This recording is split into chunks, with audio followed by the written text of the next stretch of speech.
We are living in a computer-programmed reality, and the only clue we have to it is when some variable is changed and some alteration in our reality occurs. We would have the overwhelming impression that we were reliving the present, déjà vu, perhaps in precisely the same way, hearing the same words, saying the same words.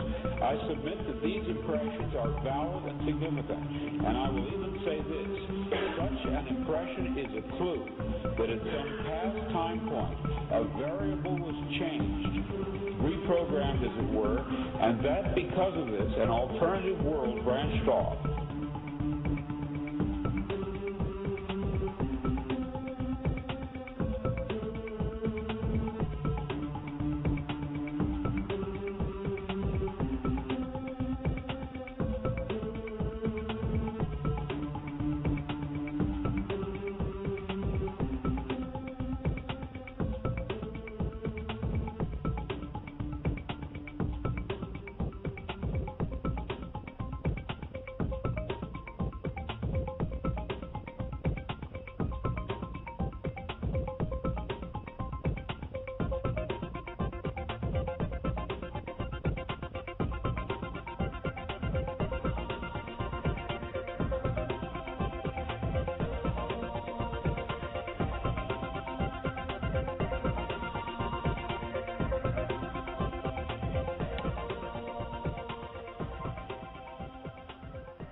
Good morning and welcome to Far Fridays, also known as the Friday Farcast.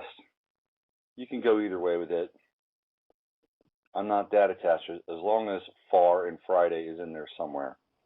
My name is Robert Phoenix. I'm your host, and I'm broadcasting from a secret remote location because today's show is so controversial, so mind-blowing, that I have to be in the most absolutely secure place possible. And I'm not really in that secure of a place, but I am on the road. I have been in recovery mode for the last week and a half almost. It started last Wednesday, and it was a really strange moment. I was in Starbucks and I was working on something, and all of a sudden I just felt this illness hit me like a wave. It was just like, I was like, uh-oh. I felt it coming, and I was like, wow, this is not good. This is definitely not good. And then it continued to just build. And for the last 3 or 4 days, I've been really struggling to breathe, which has been challenging. So I feel like I'm pretty close to the other side of that. And I want to thank Connie Prodromo, who is my trusted healer in San Rafael, California, who does the NMT technique, neuromodular technique, and it's been quite helpful for me in terms of trying to get a lot of this junk out of my system. So I'm rounding into form, slowly but surely. Now, today's show is, I've been wanting to do a show about Fukushima for a while, just to see if we could get some updates on what's happening with Fukushima. And I ran across a story just the other day, and it was a pretty interesting, pretty compelling, pretty powerful story. I ran across it on the Newswire. Right now, I'm multitasking. I'm actually, as I'm speaking with you, I'm dealing with my next guest, or the first guest of the show today. So I'm going to give them the number, the call-in number, which I've done previously, but I'll do it again anyway. So just bear with me, please. So they're going to be off for about a half an hour, and I'm going to talk about who they are and what they're bringing to the table here. And then we're going to segue into the second guest of the show, which is kind of like their Canadian equivalent, Gordon Edwards. Well, I'll square all this away in just 1 second. There we go. I shot them the number, and we're off. Okay, so I ran across a story on the Newswire, and the story was essentially 14,000 infant deaths in the U.S. since Fukushima. 14,000 infant deaths in Fukushima, in the U.S. since Fukushima. And so I began to kind of, go down that rabbit hole, and I found out that the the information came from a peer-reviewed study. So it's a peer-reviewed paper. It's a paper that's been published. If you go to my website, robertphoenix.com, my latest post, you can actually go into the latest post and find the link to the peer-reviewed paper. I actually linked it, okay? And the people that wrote this are Dr. Janette Smith and Joe Mangano. And Joe is, he's her numbers guy. And Dr. Janette Smith, and they'll be on in about 5 to 10 minutes. And then Dr. Janette Smith is, she's a retired physician. And there's a link to her webpage on the show page, and I think there's actually a link on my website as well, somewhere buried in the story. But she's a retired physician, Dr. Janette Sherman. My apologies, not Smith. I always want to say it, Dr. Janette Sherman. And so she's a retired physician. She's also a nuclear activist, and she's an author. She's written a couple of books. The book that she's actually authored herself is about breast cancer. It's called Life's Delicate Balance, The Causes and Prevention of Breast Cancer. And she's kind of a co-author of a book called Chernobyl, Consequences of the Catastrophe for People and Nature. This was... I'll tell you who was on that team. It was Alexei V. Yablokov, and he's from the Center for Russian Environmental Policy, Moscow, Russia. Vasily B. Nestorenko and Alexei V. Nestorenko, Institute of Radiation Safety, Minsk, Belarus. She was a consulting editor. At that time, she was Janette D. Sherman Nevinger, Environmental Institute, Western Michigan University, Kalamazoo, Michigan. That was printed in 2009. And now her and Joe Mangano have come up with the paper that I'm referring to. It's a controversial paper, by the way. There are people, of course, inside the medical establishment that are debating the methodology as to how they got to their figures. So the paper is called An Unexpected Mortality Increase in the United States Follows Arrival of the Radioactive Plume from Fukushima. Is there a correlation? And it's a fairly extensive paper. And they get into the methods and they get into all the different toxic metals, barium, cesium, cobalt, iodine, tellurium, all the variants, 140, 134, 136, 137, 60, 131, 132, 133. And excuse me, this is my Fukushima in my lungs. So they've come to the conclusion that the U.S. total deaths. And she says that during the weeks 12 to 25. This is in the wake of Fukushima. Total deaths in 119 U.S. cities increased from 148,395 to 155,015. That's between 2010 and 2011, or 4.46%. She says this was nearly double the 2.34% rise in total deaths, 142,006 to 145,324 in 104 cities for the prior 14 weeks. The difference between actual and expected deaths of plus 2.2 percentage points translates to 3,286 excess deaths nationwide. Assuming a total of 2,450,000 U.S. deaths will occur in 2011, that's 47,115 per week, then 23.5% of the deaths are reported. And then she goes into dividing the figures, and the 23.5% yields a projected 13,983 excess U.S. deaths in weeks 12 to 25 of 2011. They then go on to say after March 19th, 2011, total deaths were higher than a year earlier in 11 of the 14 weeks. So they're looking at the mortality rate from 2010 to 2011. And what they're trying to do here is they're trying to establish that there is a new variable that's entered into the mortality rate, and that variable is Fukushima. And then they go on to the U.S. infant deaths, and they use CDC data for this. And let's see, where did they go? They went to Chicago, Phoenix. Let's see what we have here. Okay, so let's see, New York, LA, Houston, Philadelphia, San Antonio, San Diego, and so those are some of the cities. But we're going to find out more in a few minutes when they call in.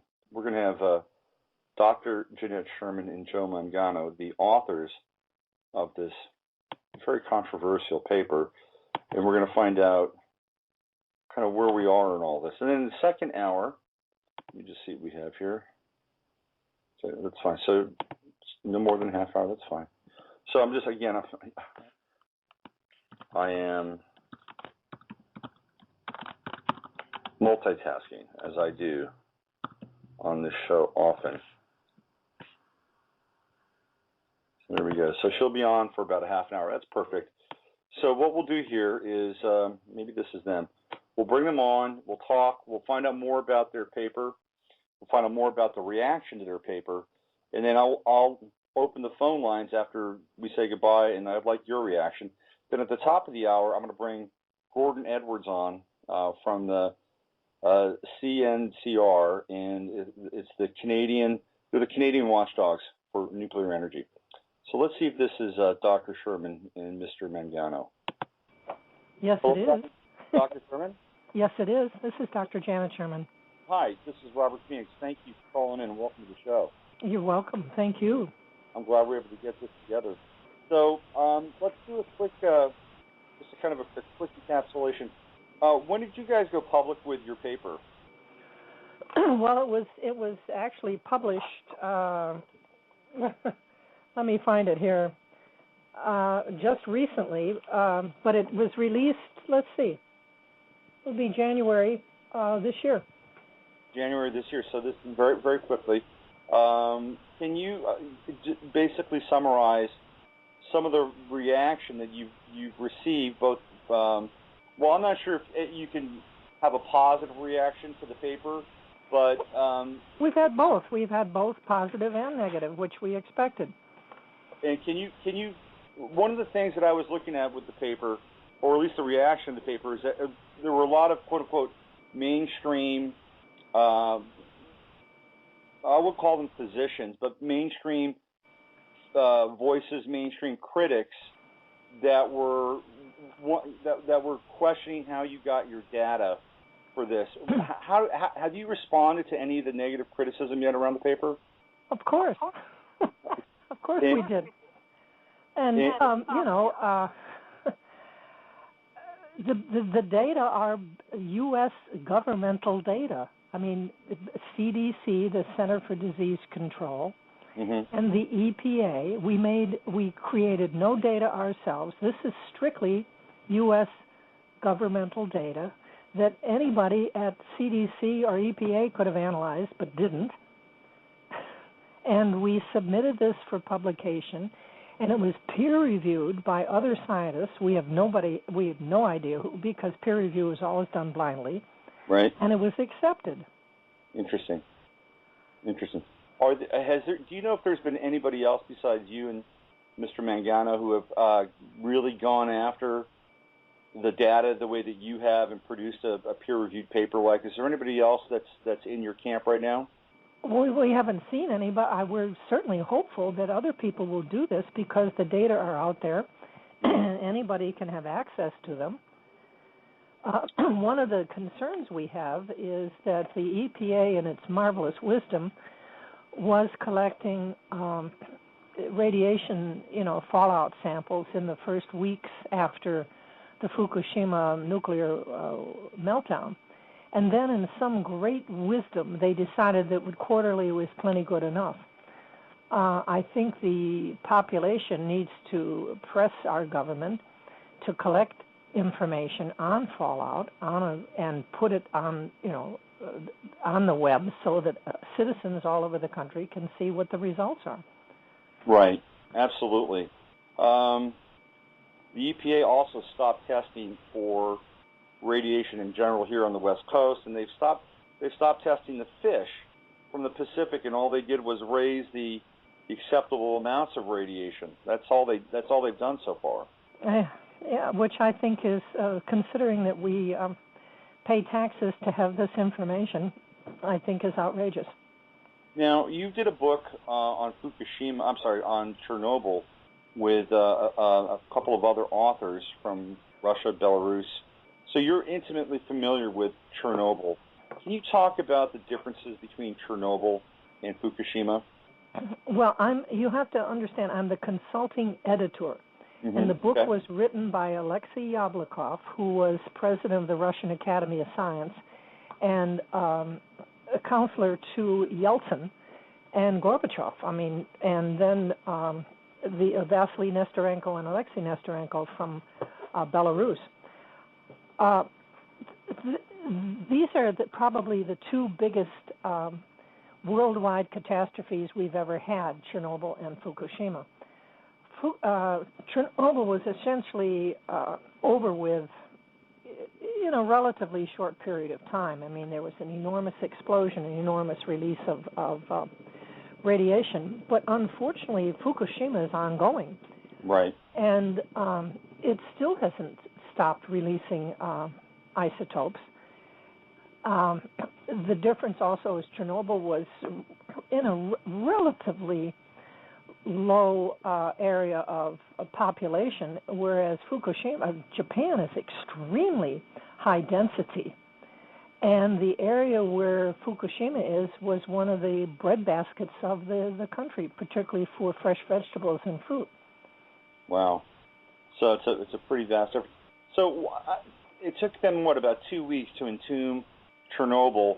Is Fukushima still so hot that they can't entomb? I'm not clear. I'm not understanding why they just haven't thrown all the resources into burying this thing. Where would they bury it? Well, I'm talking about concrete on top of the facilities. Well, they haven't buried Chernobyl yet. There is quote a sarcophagus over it, but it's leaking. The rain is getting in, and even Chernobyl is leaking into the groundwater. Now, Fukushima is way too hot for workers to go and cover this thing up. They'd kill all the workers. We know, for instance, that of the thousands of, they were called liquidators in Chernobyl, who worked on to try and contain it, 15% of them have died. We're talking about 125,000 young men and women. Mm-hmm. Now, Fukushima is much hotter right now. What do you think is going to... Well, this is a two-part question. What do you think is going to take place? And from your professional opinion, what do you think should take place? Take place where? In Fukushima. And how to deal with this? I don't know if they know how to deal with it. They're still leaking. It's still leaking into the ocean. They've decided to scrape up the soil around schools and then bury it, in the schoolyards. The workers who are scraping up the the radioactive soil are being exposed. Mm-hmm. I don't think you can bury all of this stuff. I don't think that this is possible. So when it first happened, I remember when when the tsunami hit and I saw that there was a facility there. I mean, my red flags just went, right through the roof. And then I saw the fires, and I saw the explosion. I knew we were in deep trouble when that happened. And apparently, since that time, the radiation has circled the planet at least once. You're in Alexandria, Virginia. You're kind of close to Washington, D.C. I mean, are there any murmurs coming from the Beltway at all that there's any kind of concern at all for this from the government? This is probably one of the better events that's been being kept under cover. You read almost nothing about it in the Washington Post or the New York Times, except for little stories about what they're doing in this town or that town. Now, the fallout didn't just circle the planet once. Our planet turns on an axis, mm-hmm. and unless our planet stops turning, then we are going to continue to get the fallout. Because think about it: if the plume is going up, and if these radioactive isotopes are going up in the air, and the Earth turns underneath them, which is what it happens. They don't move with the Earth turns underneath them. Right. We're continuing to get fallout of these releases of isotopes and across the entire northern hemisphere. Think also about the Pacific Ocean. The water flows north of Japan toward the Aleutian Islands and then down the coast of western Canada and western United States. Right. And unless we say that biology and chemistry no longer apply, then we are going to see adverse effects in all living things. Now, the main message that we learned from Chernobyl is that every system that was tested, not all were, but wild and domestic animals, birds, fish, plants, trees, bacteria, viruses, fungi, everything that was studied showed changes, many of them permanent, and many were inheritable changes in subsequent generations. Generations, yes. Right. Uh-huh. So we're already seeing, according to your paper, the first wave in terms of mortality. What about the non-fatal effects? Or, I mean, ultimately it's probably all fatal, but what about various sicknesses and illnesses and dis-ease that people are experiencing? Do you have any insight into these areas as well? Well, we don't have data on that yet.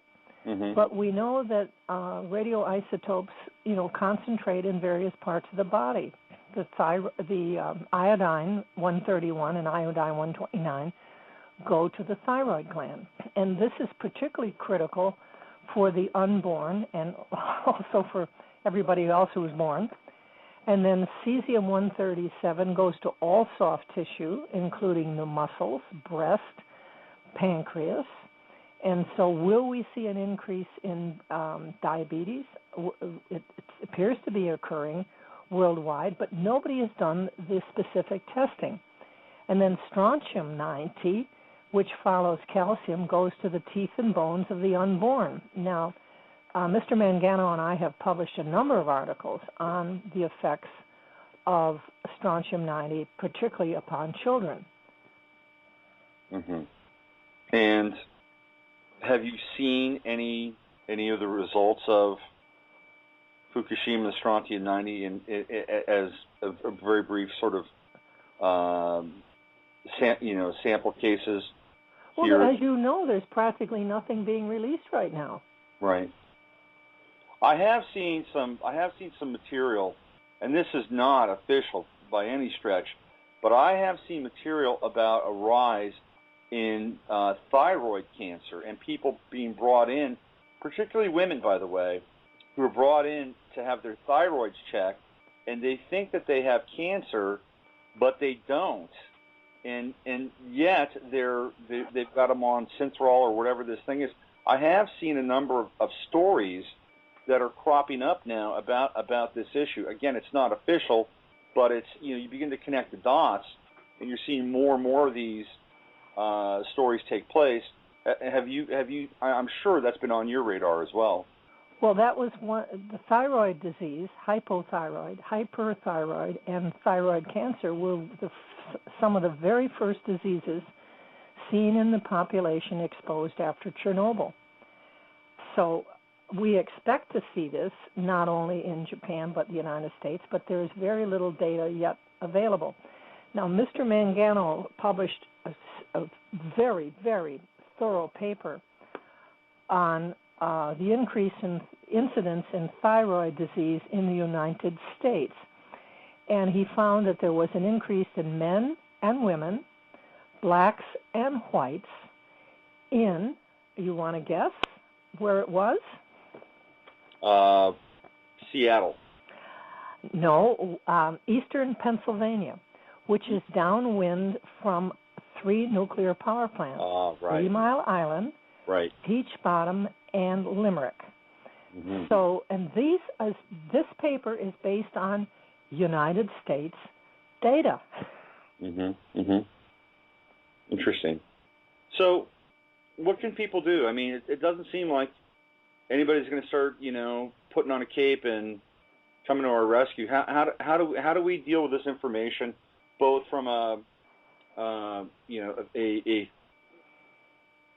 mental standpoint and also a physical standpoint? What can we do for our bodies as a result of all this? What we need to do is mobilize the population to oppose nuclear power plants and get them shut down. You're in California, aren't you? Mm-hmm. Okay, you've got 2 big power plants out there that need to be shut down. And we need people to get out this information through their schools, their churches, their community organizations, on the internet, their email, and we need to get people mobilized to close nuclear power plants before there's another meltdown, and there certainly is going to be another one. Well, I would agree with you that we've got to solve this nuclear thing, because not only will there be other meltdowns, we saw that with Fort Cooper last year, in some other places here in the U.S., but they also emit huge amounts of radiation that has been pretty much swept under the carpet, don't they?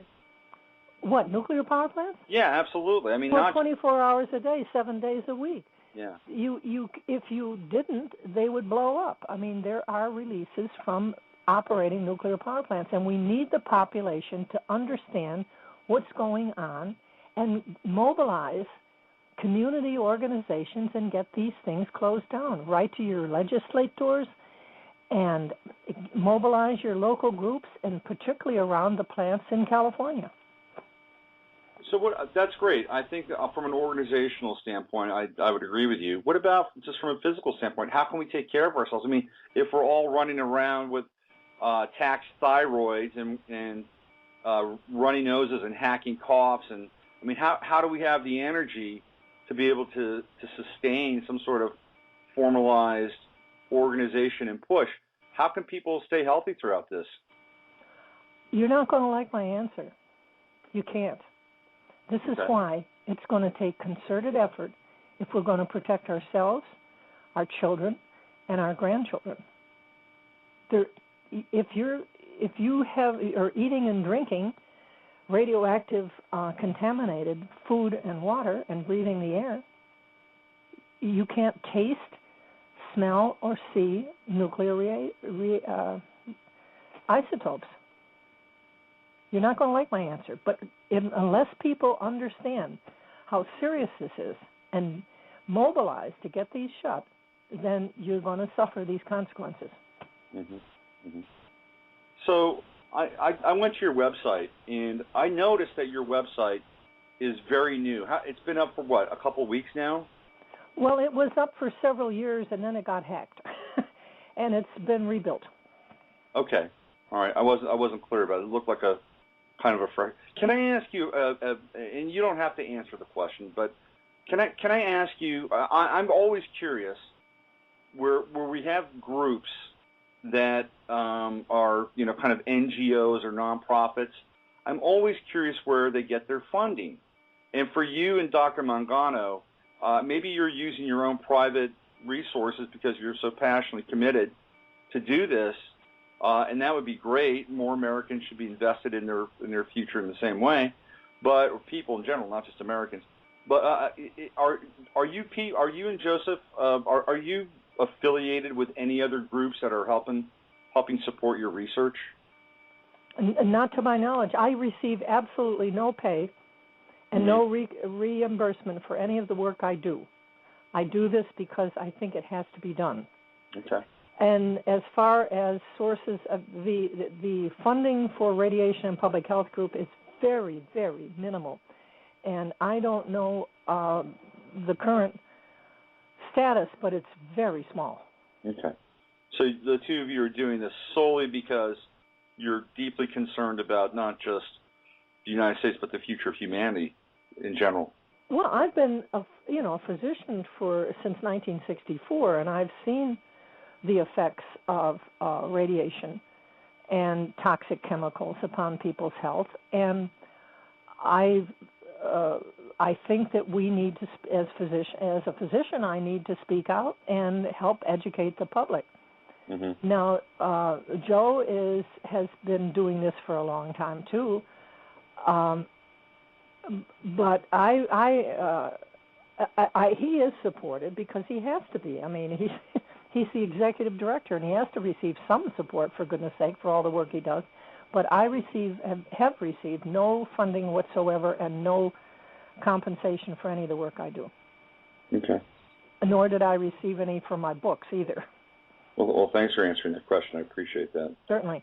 I noticed that you also wrote a book about breast cancer for women, and in light of all men. This, and men. Okay.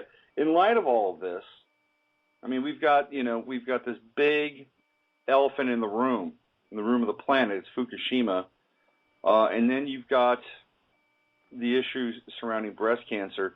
I mean, does that issue kind of dwarf now this bigger issue, or are they all tied together? Can you talk about sort of the incidental related kind of cancers and I mean, how is breast cancer occurs in both meshing together now?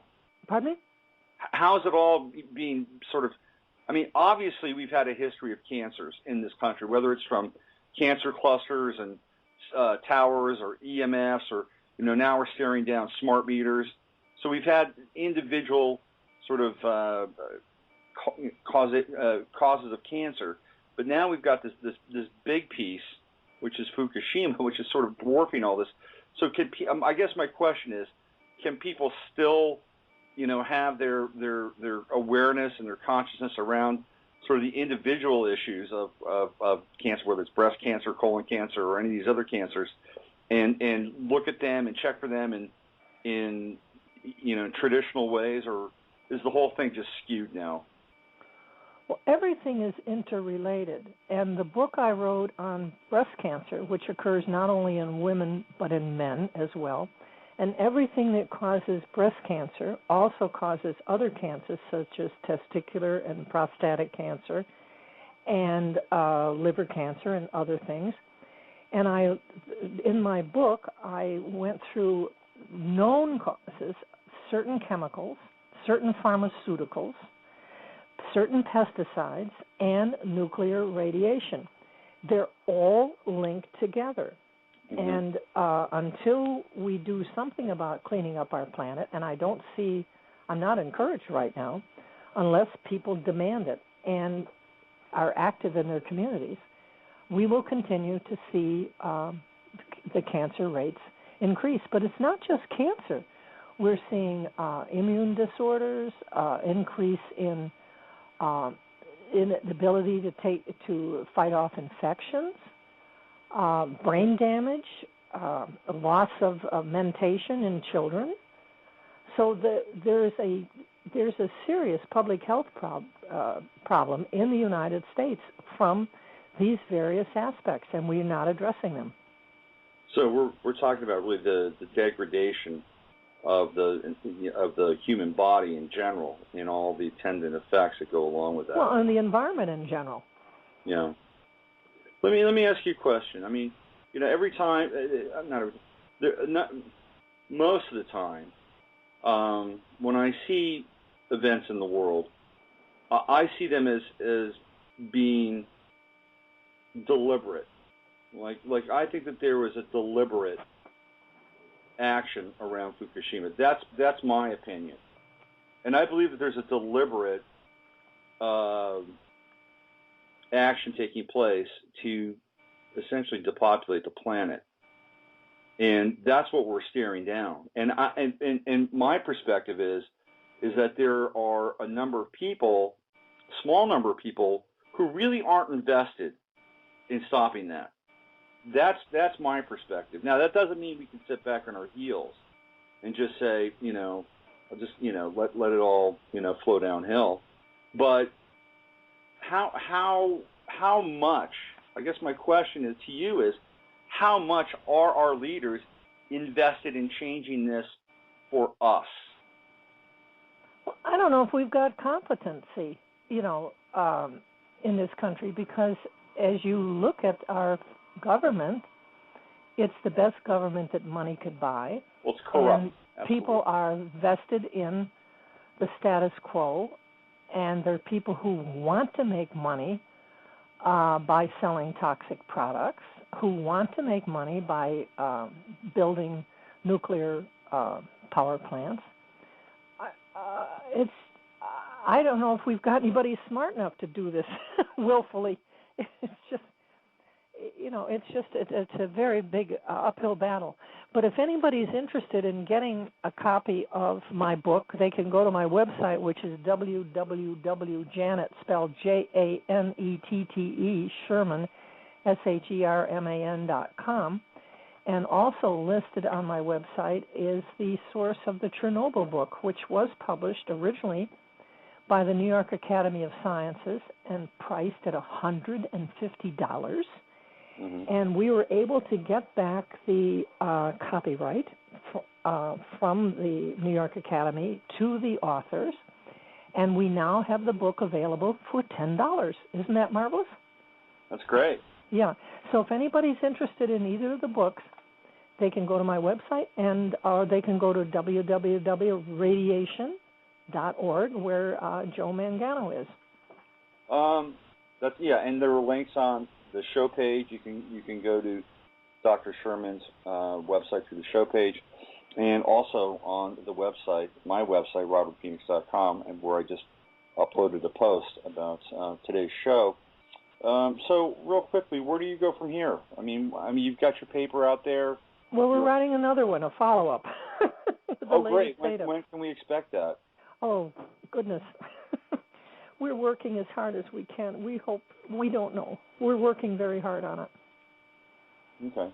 And if people wanted to support you and throw you guys a few bones so Joe Mangano can crunch numbers for you, can they do that through your website as well? They can go through my website, which is Janette, spelled the old-fashioned way, Janette, Janette, Sherman.com, or through www.radiation.org. We would be happy to hear from you folks, and any support you can give us or read our books, we would be delightedly grateful.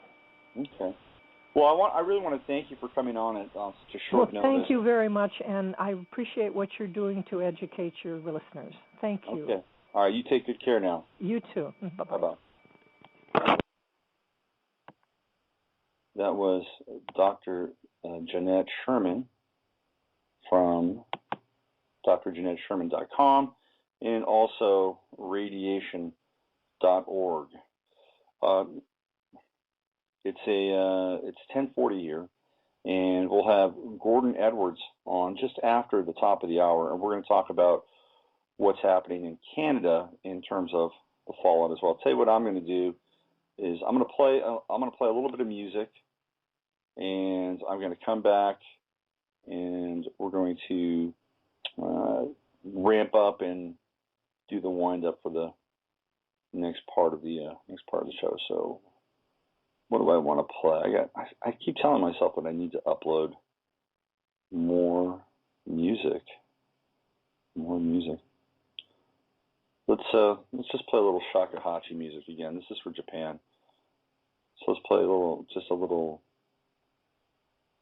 acoustic shakuhachi. Well, and I'll come back in about 5 minutes. I'll jump into the chat room, and then we'll carry on. You're listening to the Friday Forecast, aka Far Fridays. I'm Robert Phoenix, and I'll be back in 5 minutes and 13 seconds.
The Mysterious and Haunting Sounds of the Shakuhachi, Artist Unknown. You'll never find it, Google, YouTube. That's one I keep in my back pocket. So it is 10:45, and I want to thank Dr. Janette Sherman for joining us in the first hour of the show. And in about 15 minutes, we'll have Gordon Edwards on from the CNNR, I believe. Let me just pull up his webpage here. CCNR. It's the Canadian Coalition for Nuclear Responsibility. We're going to have him on. Before I bring him on, I wanted to read this story. This is from Google, and it's obviously related to today's topic. So this is the title of the piece is U.S. ex-diplomat pulls no punches on Japan. This is from a day ago, published on Google News. It says here, Washington, U.S. diplomats typically are unfailingly polite and reverential towards their countries of expertise, and upon retirement go away quietly into research or business. Not so with Kevin Maher. Since he was unceremoniously removed from his position last year, the veteran U.S. diplomat on Japan has gone on the offensive, with biting criticism on issues from Tokyo's political paralysis to the Fukushima nuclear disaster. To his own surprise, he found an eager audience. A book he wrote in Japanese, The Japan That Can't Decide, has sold more than 100,000 copies and for weeks topped the country's bestseller list for nonfiction paperbacks. Maher's main thesis is that Japan, which has had 6 new prime ministers since 2006, wrap your head around that for a second, okay? 6 prime ministers since 2006. That's like having a new president every year. Has been crippled by a failure of its politicians to accept responsibility and hence to make hard decisions. Maher pointed to the crisis at the Fukushima Daiichi nuclear plant, which was devastated by the March 11 tsunami, and dismissed the government's declaration last month that it stabilized the leaking reactors. It's not stable, Maher said recently at the Heritage Foundation in Washington. Tokyo is safe. I'm not sure if it's safe, by the way. But Fukushima Daiichi is in really bad shape. The State Department sacked Maher, excuse me, as its Japan desk chief just a day before the historic 9.0 magnitude quake, but he stayed on for another month to coordinate the U.S. disaster response. Maher said that the U.S. government was privately terrified over the unfolding crisis. He accused Japan's then Prime Minister, Nato Kan, of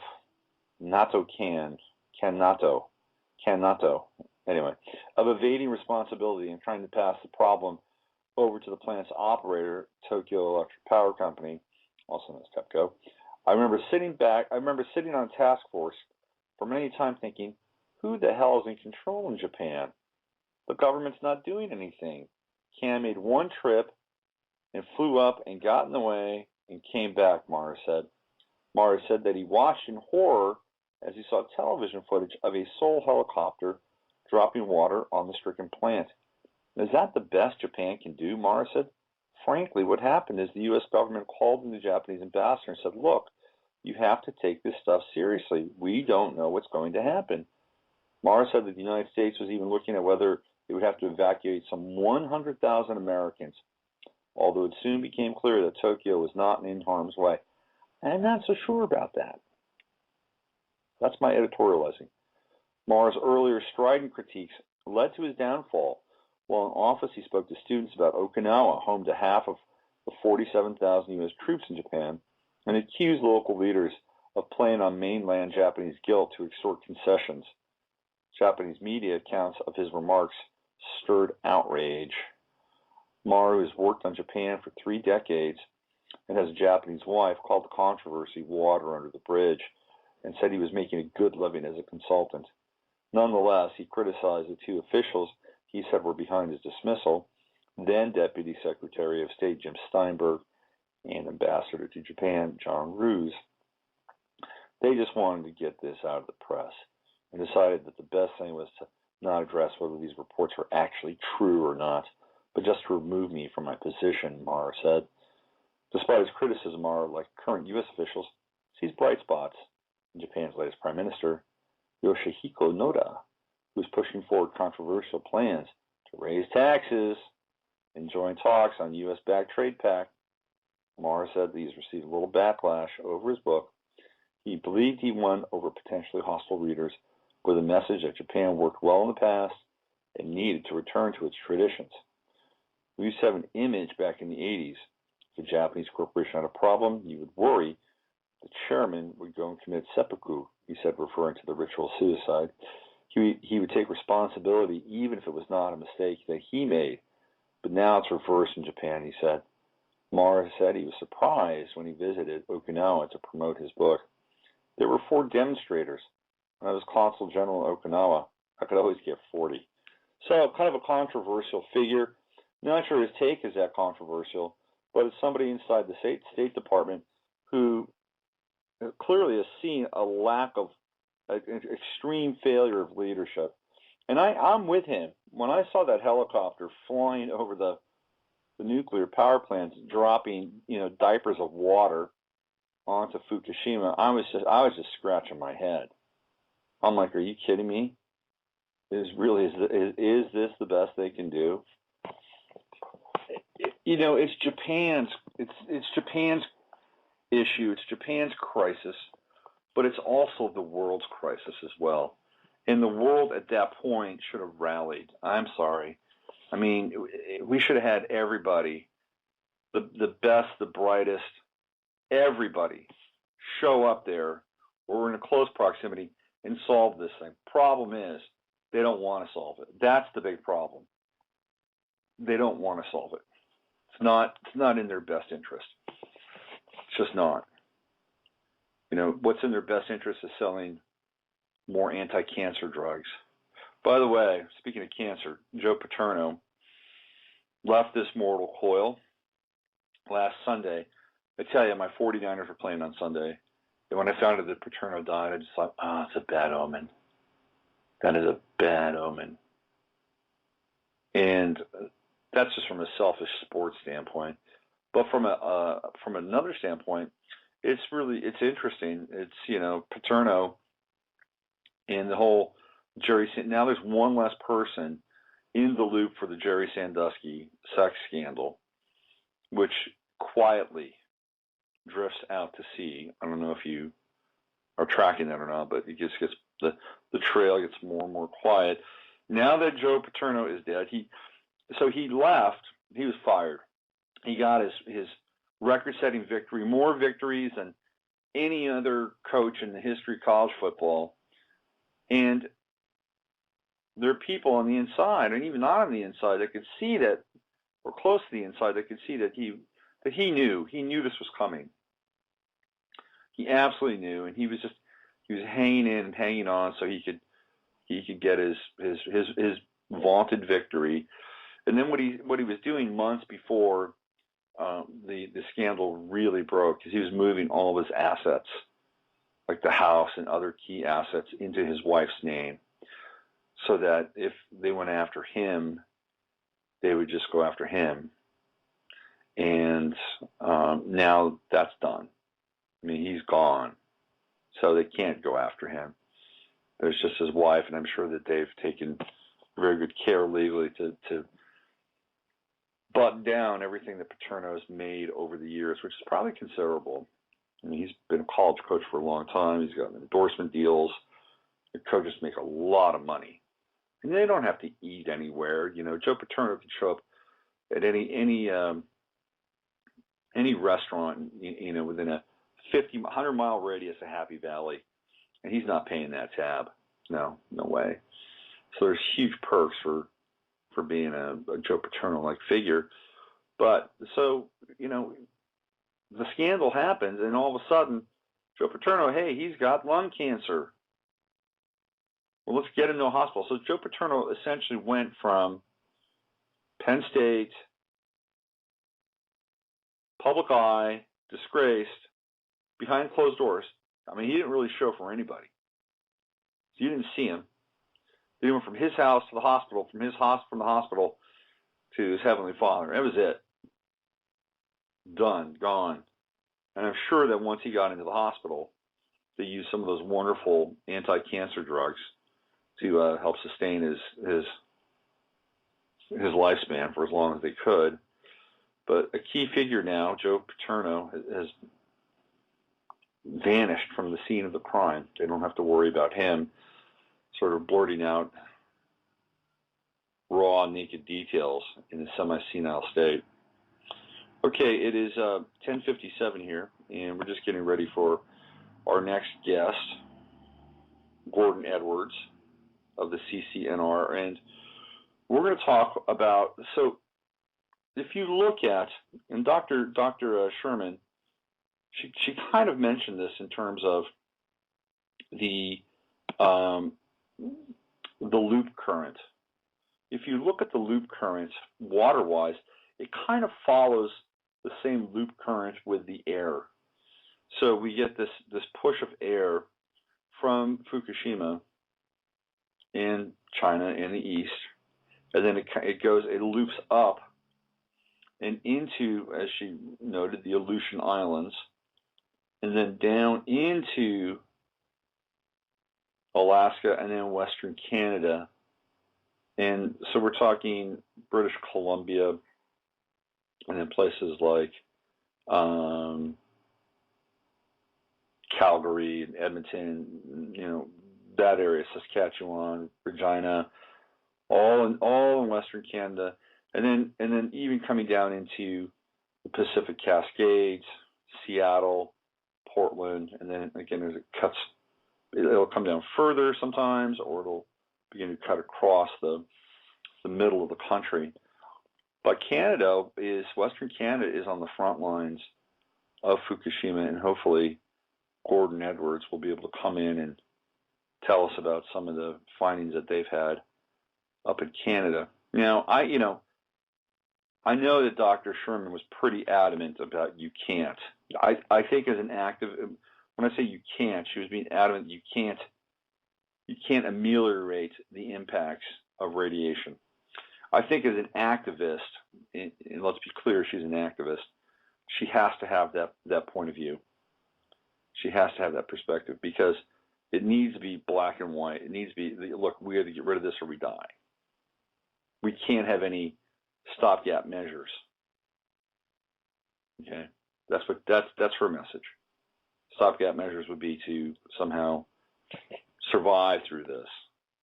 Well, I'll tell you right now. Look, I really appreciate her information, but I don't see these guys shutting these power plants down and walking away from them right now. That's my perspective. There's too much money invested, and they are literally time bombs just waiting to go off. So I'm not sure they're just going to shut them down and walk away. Now, that's not to say that they couldn't. I mean, look, this is there's a lot of potentiality in a very strange universe. So they could. I just see the likelihood of it as being very, very slim. And I just don't. And I think one of the things that people don't understand with activists is that they have to, in some ways, act with a sense of urgency, or else people may not be moved to act in general. That they have to present things in such dramatic details so that people can be focused and then take action. It looks like we have Gordon Edwards on with us. I think he's just chimed in here. So let's bring him on. It's Gordon Edwards from the Canadian Coalition for Nuclear Responsibility. Let's find out what's happening with Canada and Fukushima. Hello, Gordon. Hello, Robert. Hey, how are you? I'm fine, thank you. Great. Thank you for chiming in at such a late notice. I really appreciate it. Okay. So I just we just had Dr. Janette Sherman. I always want to call her Smith. Dr. Sherman on in the first part of the show, and she talked about her peer-reviewed paper and the mortality rate of Fukushima over the course of the last year. Her paper just came out in January, and she was mainly talking about the mortality rate of people here in the United States, and we didn't talk about Canada, and I obviously that's not her area or level of expertise, which is why I wanted to bring you on the show.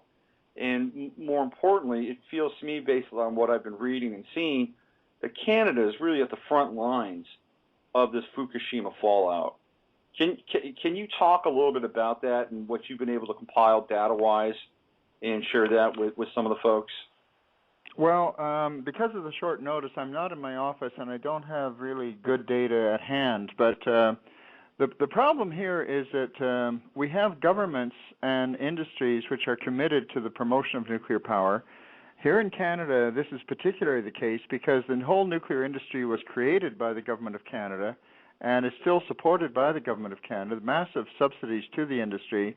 And our government tries to sell these reactors abroad to other countries. We sold some to Romania, we sold some to India, to Pakistan, to China, to Argentina.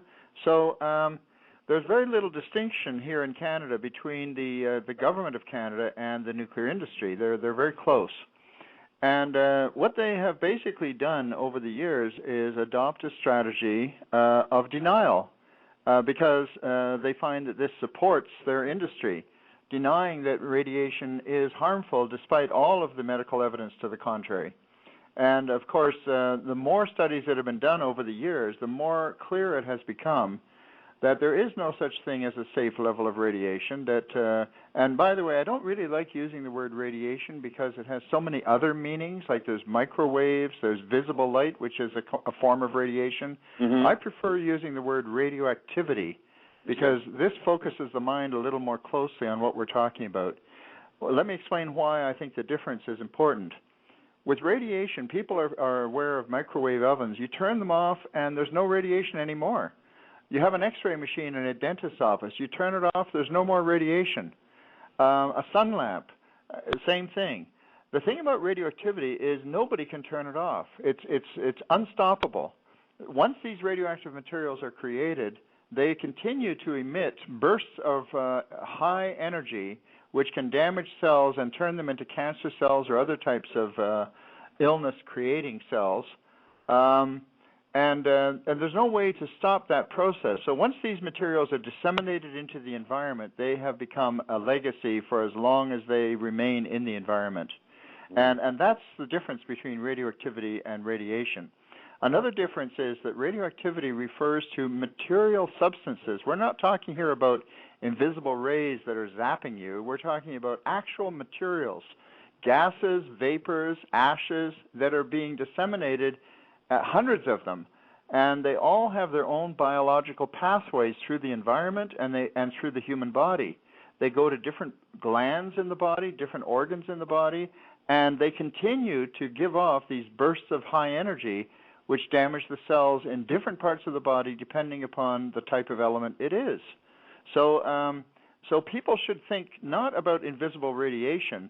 They should think about a cloud of radioactive material that is dispersing over the globe and coming down in the rain and in the snow in some cases. In some cases, it's concentrating in the food chain. In other cases, it's just dispersing in the environment. But these are actual materials.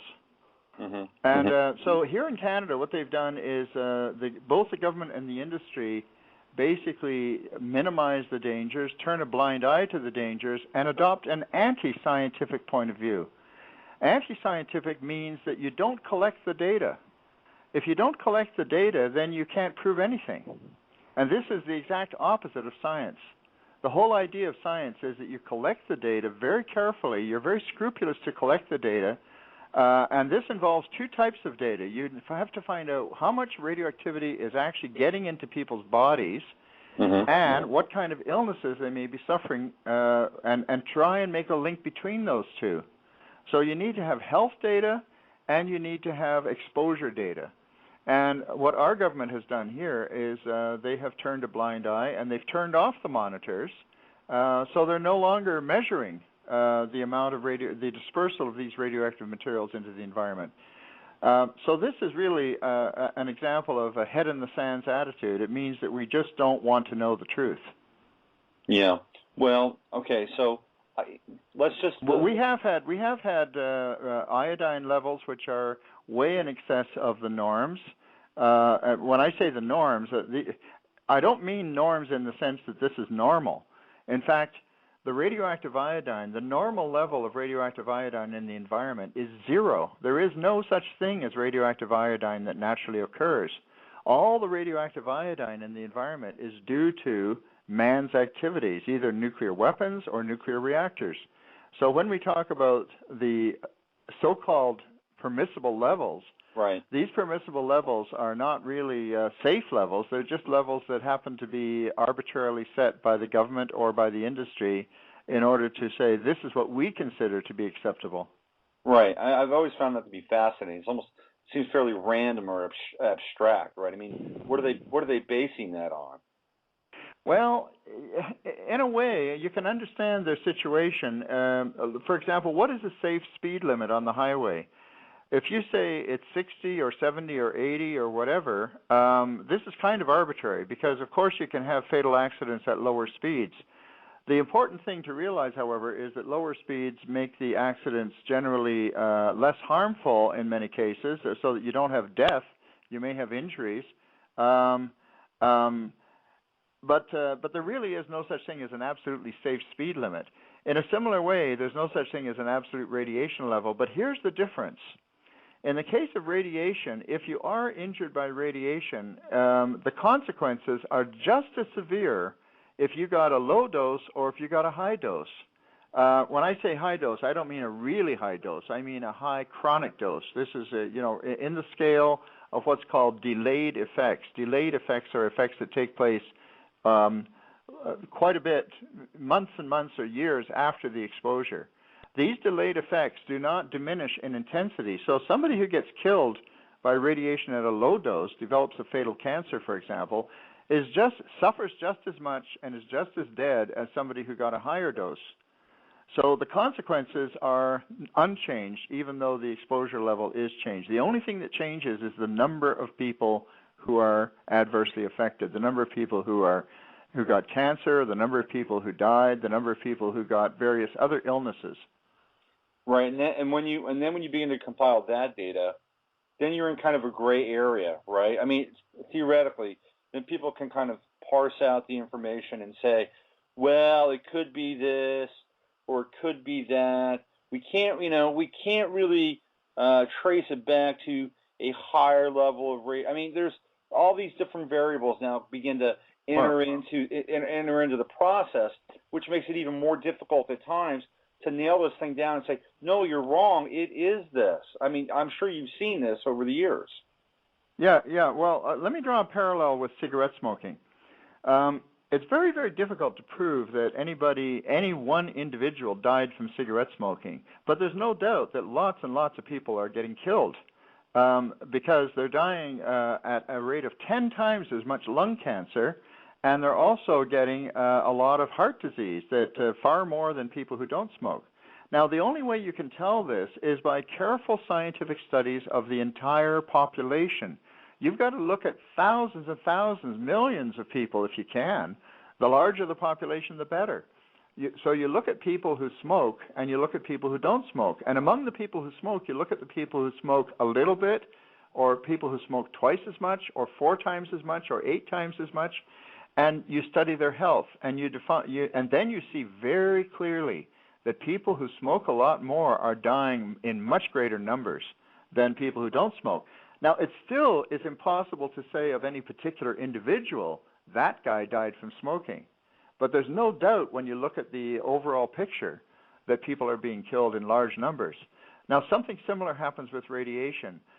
It's really the population dose, the population exposure that really determines how many people are going to get cancer. So you have to study the population and not limit yourself to the individual. And this is another example of how the government and the industry take an anti-scientific approach. Because what they do is they set limits based on individual exposures. They say, well, if the exposure is below this much, then you, John, or you, Mary, are safe. Well, that's not true, because the way this works is that you have to look at the entire population and what the entire population is getting. And if you have a small dose that may be considered to be unlikely to cause harm to an individual, but if you spread that dose over millions of people, then you're definitely going to see an increase in cancers, even though none of them receive more than the so-called acceptable dose. You're still going to see a measurable increase in cancers, and that's due to the large number of people who are getting that dose. So you've got the Canadian government actually in the business of building nuclear power plants not only in Canada but abroad. And then you also have the Canadian government in the business of treating people for cancer. How is socialized medicine in Canada responsive to this? And is there any form at times, in your mind, any kind of collusion that might take place in this realm of radiation or radioactivity and treatment? Well, I'll tell you the problem here in Canada. It's actually worse in Canada than it is in the United States in some regards, because in the United States you have 10 times the population, and you have all these different states, some of which are fairly powerful, and which have, for example, California has agencies that other states cannot afford to have, like the California Energy Resources and Conservation Development Commission, and then you have agencies like the Environmental Protection Agency in Washington, which of course has been kneecapped to a large extent over the years, but which still does some good work. And you have the U.S. Geological Survey. You have different agencies which can independently take a look at the nuclear question and radiation questions. Here in Canada, unfortunately, it's all been centralized under one agency, which is the Department of Natural Resources, comparable to your Department of Energy, you might say. Mm-hmm. And so the result of this is that there's a monopolization of expertise in this industry and in the government in one agency. So the result is that when you go to the cabinet table and you have these ministers sitting around the cabinet table, they're not scientists, they're not educated, and only one of them has a mandate to talk about nuclear energy, and he's the guy who is also promoting nuclear energy. So therefore, you have a real lack of sound advice, even at the very top levels. So I don't think even the politicians really understand this stuff. They're like us; they're easily confused, and the industry has actually the industry thrives on ignorance. They really thrive on ignorance. Now, take the Mangano study, for example. I haven't got any direct comments to offer to the Mangano study. I've read criticisms of it and so on. It's easy to criticize. Same thing happened years ago with a man named Ernest Sternglass, when he studied the consequences of bomb fallout in the United States. And people like even Linus Pauling, who won 2 Nobel Prizes. Linus Pauling, way back when they were doing the atmospheric bomb tests in Nevada, he said at that time that the fallout from this radiation from the bomb tests would probably be killing, in his estimate, about 96,000 Americans every year as a result of cancers caused by exposure to this fallout. Now, it's important to realize that the fallout from a bomb is far less than the fallout from a nuclear reactor meltdown. Wow. Because a nuclear reactor has, well, in its core, it has about 1,000 times as much radioactive material as you would get from the fallout from a one atomic bomb. Right. So it's the same material, however. And what is this stuff? Why is it so dangerous? Well, what is it anyway? Basically, it's because both the bomb and the reactor function in the same fundamental way, and that's getting energy, whether it's explosive energy or whether it's just heat energy to boil water and generate electricity. The energy is obtained by splitting atoms, splitting uranium atoms, okay, or plutonium atoms. Now, when these atoms are split, they don't disappear. What you have is hundreds of broken pieces of uranium atoms. Right. And these broken pieces of uranium atoms, that's what we're talking about. This is the iodine-131, the cesium-137, the xenon-133, the krypton-85. All these materials that we call fallout are really the broken pieces of uranium atoms, which are highly unstable. And because they're highly unstable, when it gets into the food or into your body, they spontaneously and violently explode inside your body. Little tiny miniature explosions, not like an atomic explosion, but a little tiny miniature explosion which sends out damaging energy which will cripple the cells nearby. Many times it'll kill the cells, but other times it'll cripple them and they won't be able to reproduce. Sometimes, however, and this doesn't happen all the time, it only happens rarely, but sometimes the cell will be crippled in just such a way that it can reproduce and reproduce and reproduce and become a cancer cell. Mm-hmm. And whether that happens in your body or my body is largely a matter of chance. It just depends upon how the cells were damaged, and you really don't have a whole lot of control over that. Right. So this is why radiation causes cancer, and this is where those radioactive materials come from. And one has to realize that each one has its own particular targets. For example, let's take iodine. Radioactive iodine does not exist in nature at all.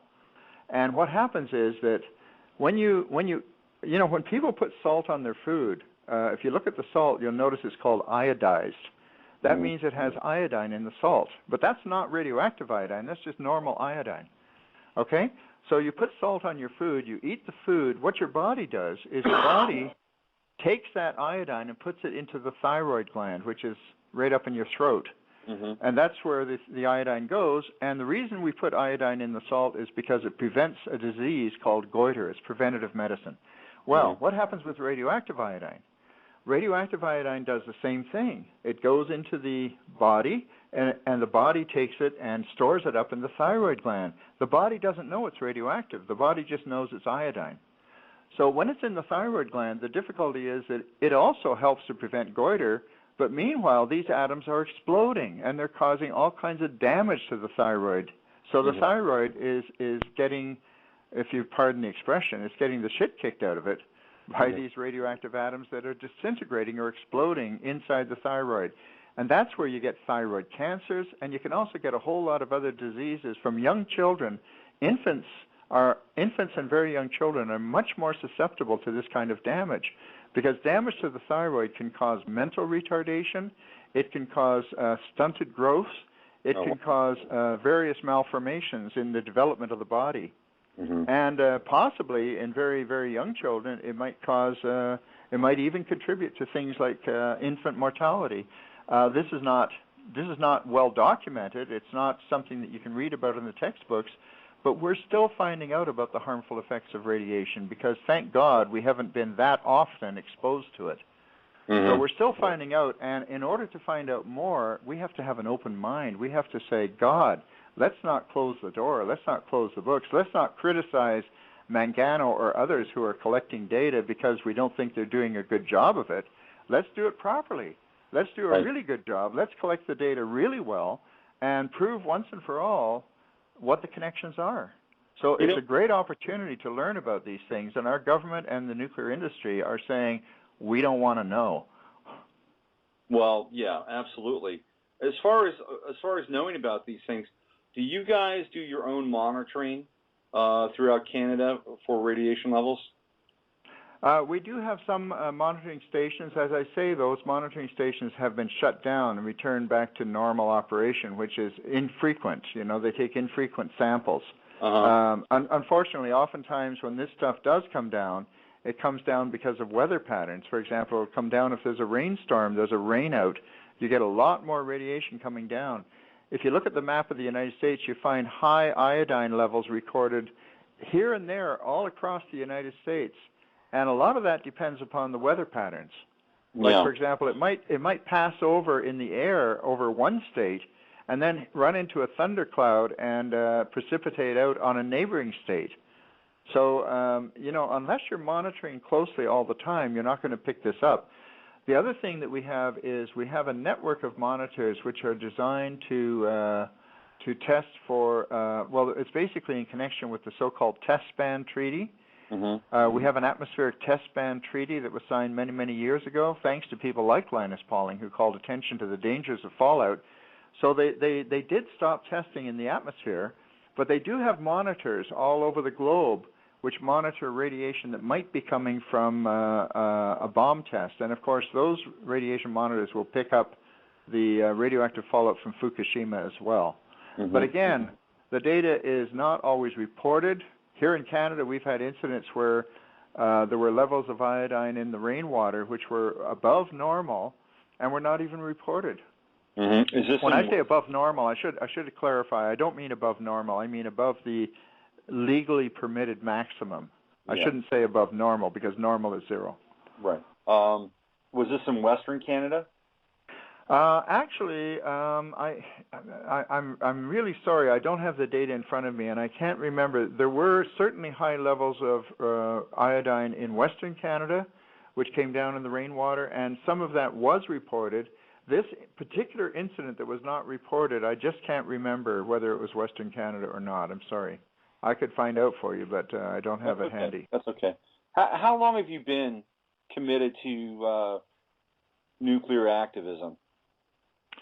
Well, I've been committed to nuclear activism since I graduated from the University of Toronto in math, physics, and chemistry with a gold medal in mathematics and physics. And at that time, I was not at all involved in environmental work or public activities of any sort.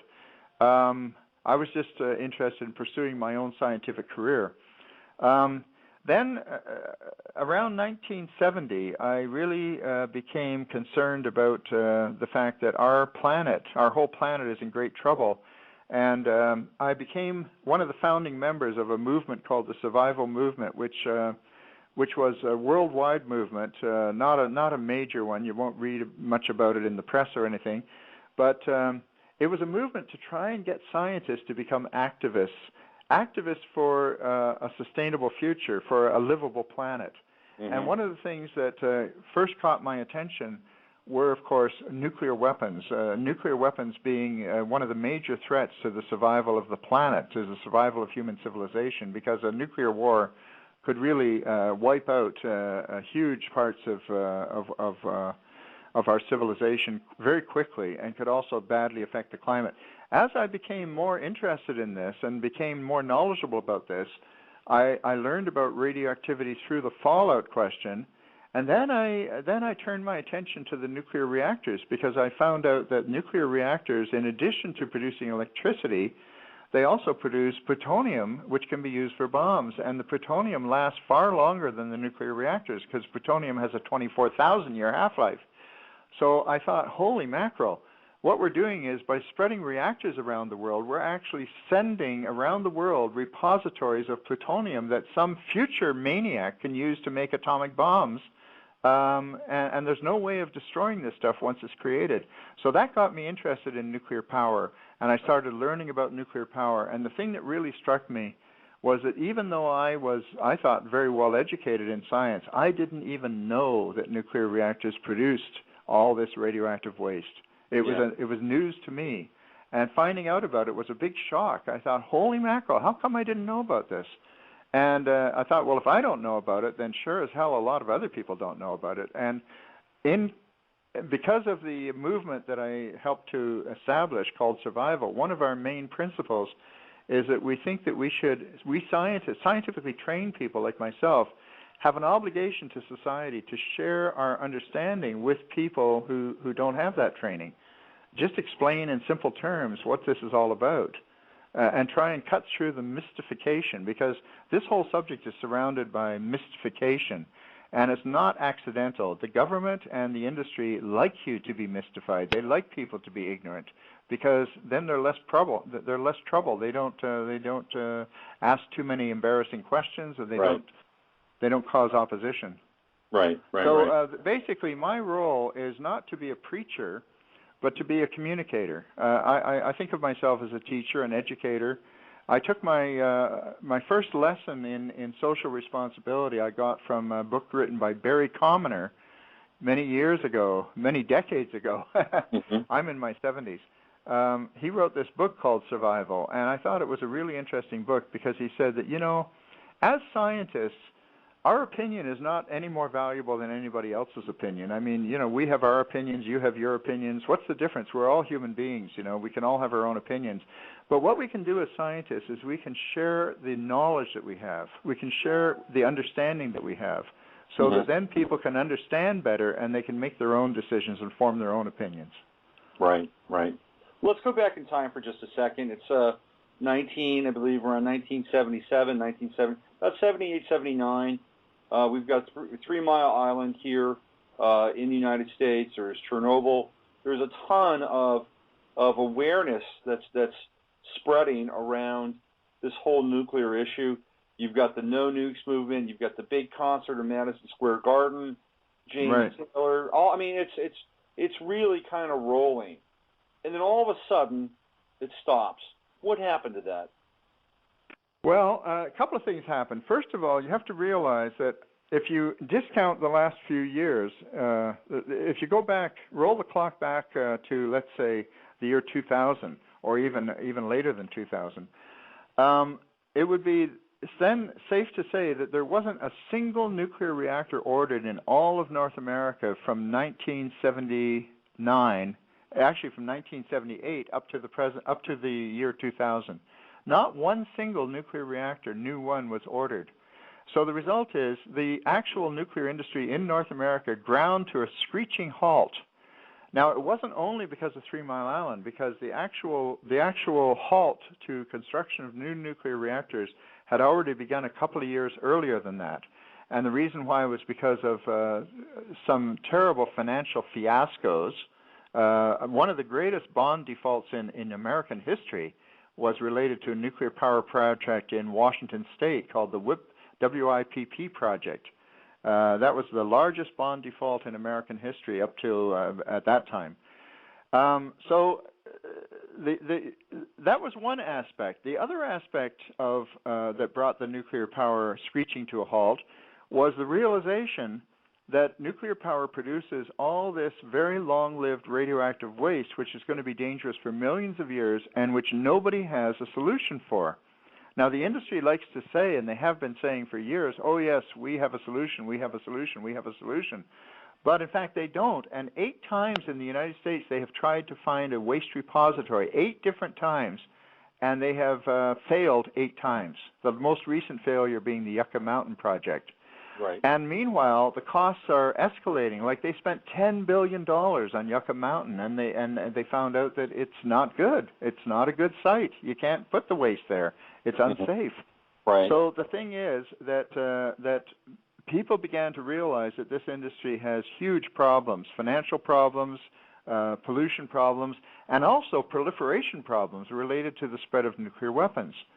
So now the only way the industry and the government have been able to neutralize these realizations is to basically work very hard to deny that there's any danger. So they just say, oh, yes, it sounds scary, but actually it's perfectly safe, absolutely perfectly safe. And we have such good regulations that it's going to keep this stuff out of the environment and it's not going to hurt you.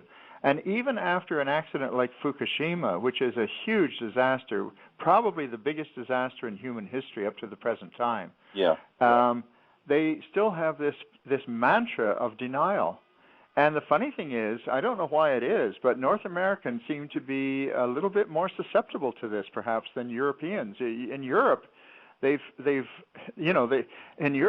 Germany has said, hey, wow, we're stopping right now. And they immediately shut down 8 of their 17 nuclear reactors and announced that they're going to phase them all out by the year 2020. Italy followed suit by having a referendum that was overwhelmingly against any nuclear. Switzerland also, Belgium also, and all over Europe there was certainly serious consideration given to the consequences of Fukushima. The ex-prime minister of Japan has become an anti-nuclear activist, and he's at Davos right now spreading an anti-nuclear message saying that we, as a human race, we have to learn to live without nuclear power. A lot of people in North America listening may not realize that Japan has 54 nuclear reactors. That's about half as many as there are in the States, okay? Yeah. 54 nuclear reactors. Only 5 of those reactors are now operating. And the reason why is because every year the reactors have to be shut down for maintenance, but in order to start up again, they need to get the permission not only of the Japanese government, but also the local governors of the prefectures.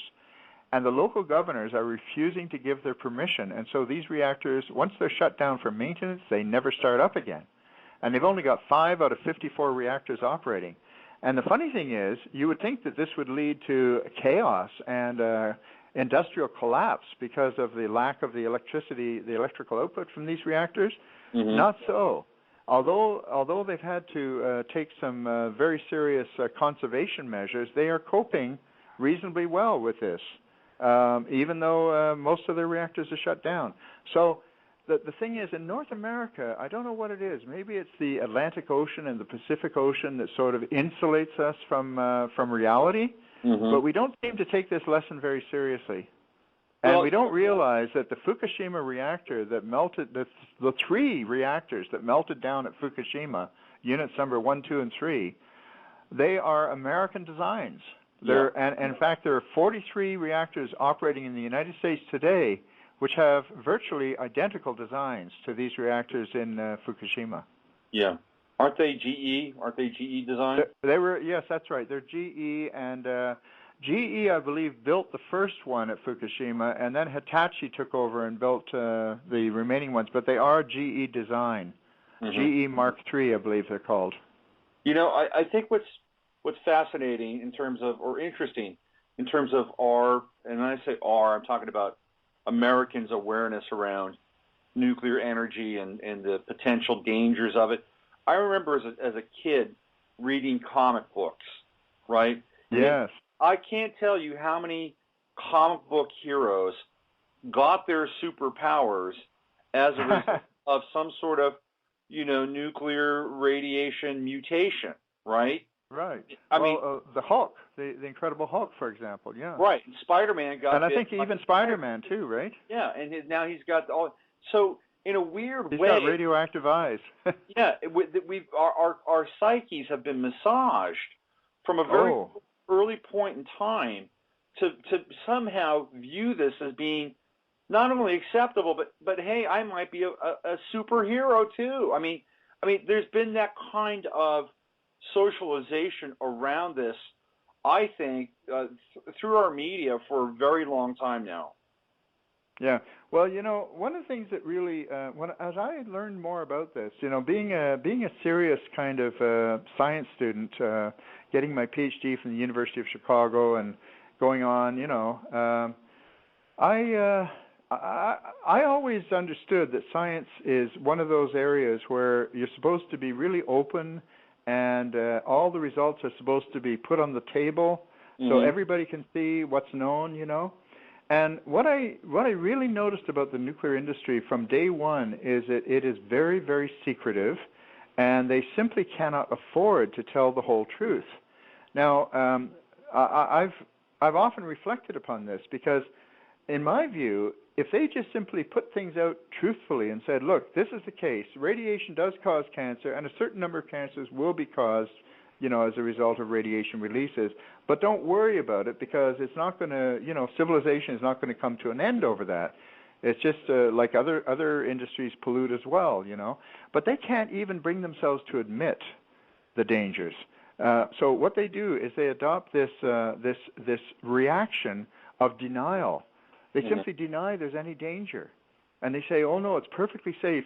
And this is one of the reasons why it's such a huge shock when something like 3 Mile Island happens. People are absolutely shocked out of their skulls because they're sure that they were told that this was impossible. And similarly, when Fukushima happens, the Japanese, I can't begin to describe to you how shocked the Japanese were, because they were completely, the Japanese population, with the exception of a very small but very well-informed anti-nuclear movement, most of the Japanese population, they were convinced that nuclear is really safe, really modern, really efficient, all those things, clean, safe, and abundant, and so on. And so when Fukushima happened, it was just such a terrible shock. That's one of the reasons why only 5 of their 54 reactors are operating. That's one of the reasons why their ex-prime minister has become an anti-nuclear activist, because they realize that they have been fundamentally lied to on a very fundamental level. Like nobody ever led them to believe that this was possible. Right, and I think for the Japanese people, that's a very big thing. Yes, that's right. It's really such a profoundly dishonorable thing to do. Yeah. To mislead people on such a fundamental basis, you know. Yeah. And I don't know why it is that North Americans somehow are able to shrug this off, because you know, in North America, here's the thing: while the industry and the government here in Canada, of course, and your government too, really. In terms of the U.S. Congress and so on, it's generally pretty promotional of nuclear power. Yeah. The White House is being the Congress is being constantly pressured to give huge loan guarantees, tens of billions of dollars, $54 billion, $84 billion, $100 billion in loan guarantees, because nobody who has the smart money in America wants to invest in nuclear power unless their investment is totally guaranteed at the very outset by the government. So that tells you something. Now, here's the thing, that while the industry is telling people that nuclear power is perfectly safe, they need a special law which was passed years and years ago by the U.S. Congress, and this special law relieves them of liability in the event of an accident beyond a certain amount of money. So they only have to shell out a certain amount of money, and after that, they are completely free of liability. Another aspect of this law, and this is the only industry that has such a law, there's no other industry that has a law like this. It's called the Price-Anderson Act. It's been updated many times.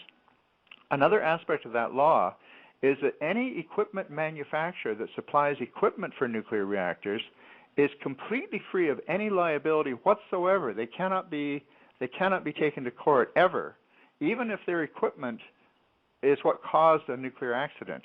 Even if it was faulty equipment that caused the accident and they're the ones who manufactured it, they cannot be held liable.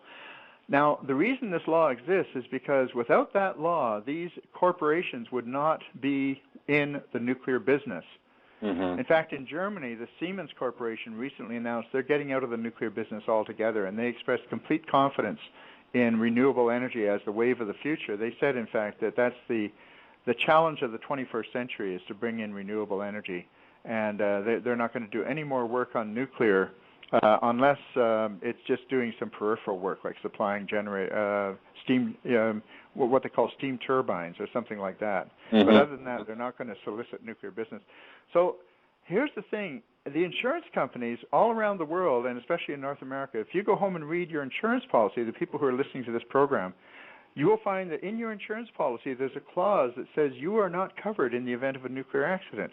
It's called the Nuclear Exclusion Clause. And again, this is the only risk in the whole world that insurance companies will not insure you against. They will not insure you against a nuclear accident. And this has consequences. For example, some of the people from Fukushima who were evacuated, they mm-hmm. couldn't get hotel rooms because if the hotel gave them hotel rooms and if they got their bedding and their rugs contaminated with radioactivity, they would lose all their insurance because their insurance is void in the event of any contamination from a nuclear accident. So all I'm saying here is that the fact that these laws exist, the fact that the insurance companies take these precautions to protect themselves against financial liability tells you that they do not believe their own rhetoric that this stuff is safe. Right. That's an amazing piece of knowledge. I mean, they are completely indemnified here in this country. That's wild stuff. So yeah. So Gordon, as an activist, you're in your 70s. You sound great. You've got a lot of energy. You've got a great body of knowledge. What keeps you going every day? What gets you up in the morning and allows you to put one in front of the other? I think life is beautiful. I love life. I've got 8 grandchildren. I think it's a great planet we live on. It's a lovely planet. I think that the human race is really a wonderful thing. I mean, I think our creativity, our music, our literature, it shows that we're capable of great things. Mm-hmm. And I just think that we fall into some very, very dangerous habits, just like a young teenager. You know, a teenager can fall in with bad friends. He can become addicted to drugs. Hit the streets, become street prostitutes. The thing is that doesn't have to be. You know, it doesn't have to be that way. And so I just don't think that that's the way the world is meant to be. I don't think that's the way the world has to be. I think that what we need to do as a civilization, as a human race even, we have to wake up to the fact that look, certain things are just too important to put at risk. You know, if you're going to play roulette, you might say, okay, I might play roulette. I might lose $500. I might lose $5,000. I might lose $5 million. And if I'm a multi-billionaire, who cares about $5 million? But do you really want to play roulette if the stakes are the lives of your family, your grandchildren, and the viability of the community you live in, and the viability of the planet you're living on? I think that when the stakes get to that point, it doesn't matter what the probability is. You just say, hey, I don't want to play this game. Mm-hmm. Yeah, I agree with you.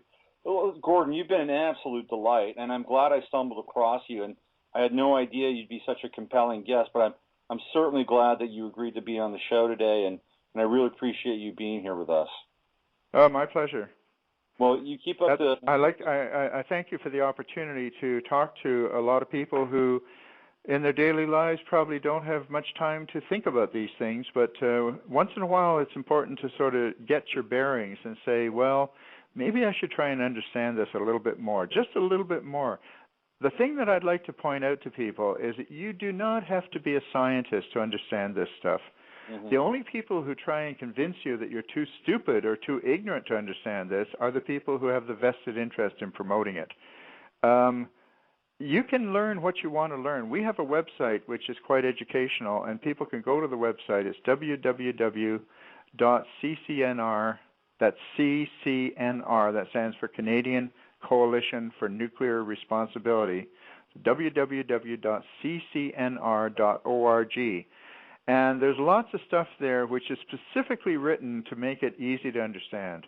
So that you can, if you want to find out more about uranium, if you want to find out more about nuclear weapons, more about nuclear reactors, more about nuclear waste, there's stuff there that will help you.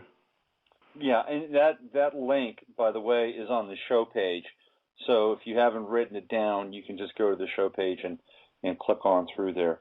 Well, thanks again, Gordon. I really appreciate it. And if anything else ever comes up as a big-ticket item in terms of the nuclear theater or radioactivity, I'll be sure to reach out to you. Good. Thanks a lot. Bye, Robert. All right. Take care. That was Gordon Edwards. What a great guest he was, huh? I had no idea he'd be so compelling. And he's with the CCNR, the Canadian Coalition for Nuclear Responsibility. So I would like to thank Dr. Janette Sherman for joining me today, and you as well, and Gordon Edwards from CCNR. We've had a Friday filled with awareness, socially active Friday. And Fukushima is a heavy deal. Make no mistake about it. It's a heavy deal. And it's not going away. If you go to my website, I did a little tiny piece on, dealing with high blood pressure and some of the very few things that you can use in order to keep your blood pressure at a more manageable level without resorting to expensive over-the-counter drugs.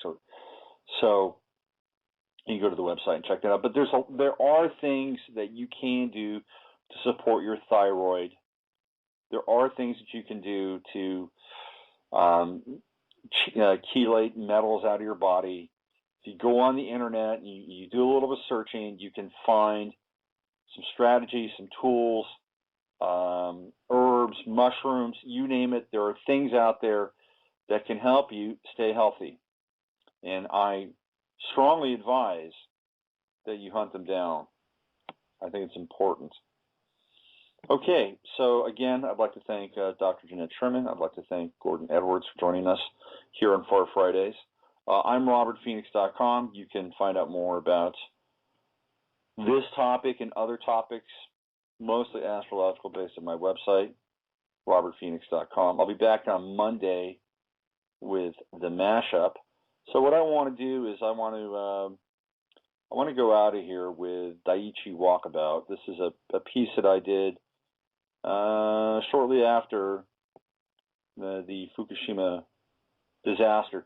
And what it is, it's a reporter from one of the Japanese newspapers, and he drove a car with a friend. He drove a car with a Geiger counter pretty much up to the Daiichi power plant. And what you're going to hear is his narration, talking with his friend in the car, and I put a little ambient textures around it.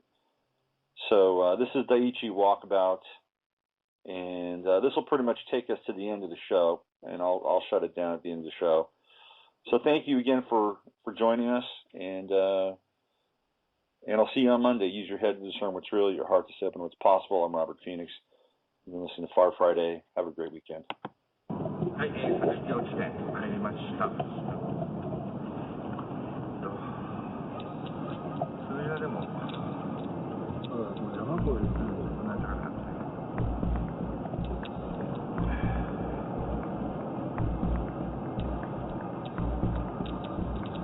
ガンマ線は 0.5 にして、アルファ線全部足した方が 1.1、1.7。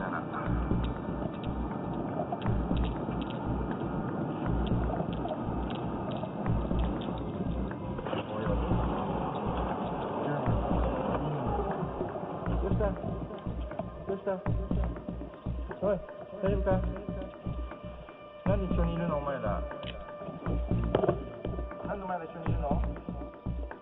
でもないのか。なんかいい？そうつけてあげるか。そう、計算だったな。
先右に流れれば見れない。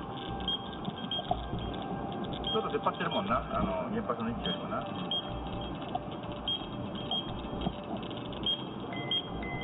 よし、来たー。来たー。今もう1にセットしたんでさ、来た。あったか。俺でしばらく食いつなげ。いいか。いいか。しばらくそれ食いつなげ。いいか。それ食えない。それ食えない。それ頑張って食いつなげ。いいか。頑張れ。頑張れ。